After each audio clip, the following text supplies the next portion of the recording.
I got a really good question yesterday. The question was, what do I do if I have an F in a science class? So that's a great question. Should you repeat the class? Do you need to repeat it? I think there are a lot of if and thens.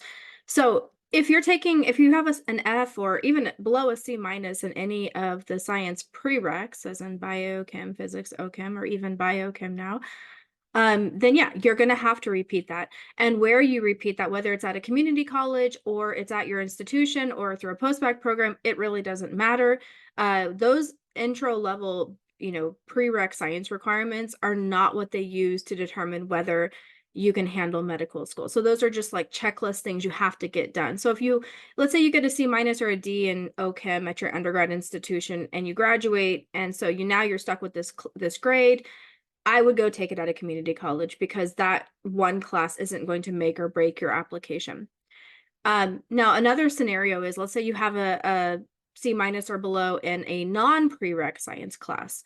I don't think that's, a big deal unless your overall undergrad GPA is really low, as in below 3.0, and you're going to need to do some academic recovery anyway.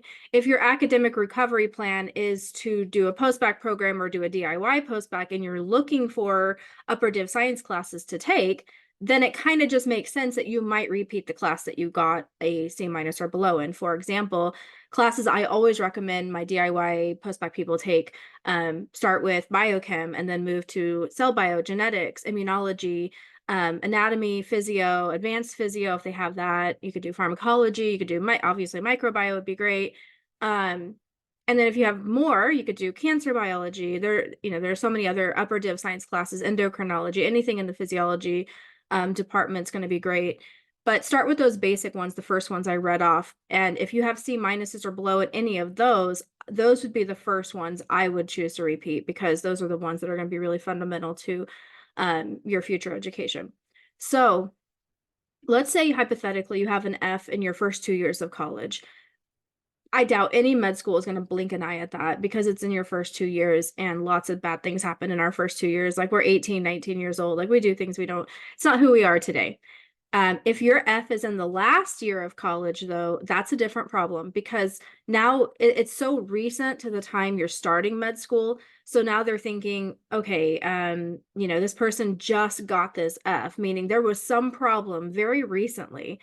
And that usually requires that you have to do more academic work to put some space between that F and when you're starting med school or applying. You can do that on your own. You can just take some more classes. You can stay a fifth year and take more science classes. You can do a post-bac program. You can do a master's degree. It doesn't really matter if your GPA is okay otherwise. But if you bomb a class in your last year, that can be a problem. I'm not saying it's going to keep you out of med school. I'm sure someone out there is going to go, well, I had an F in my last year and I got in. Well, that's true. Like, I'm sure that can happen. Generally speaking, though, what most med schools want to see is a clear record the last, I would say, year and a half, where there are no blunders, no C's, no D's, no F's, mostly A's and B's, preferably all A's. So because that's the closest time you are to going to med school, that's where you prove to them that you are ready and capable of handling the rigor of a doctoral level science program. So the more upper div science classes you take in your last year, the higher your grades, the more you're proving to them, I can do this. Whatever happens in your first 2 years, it's behind you.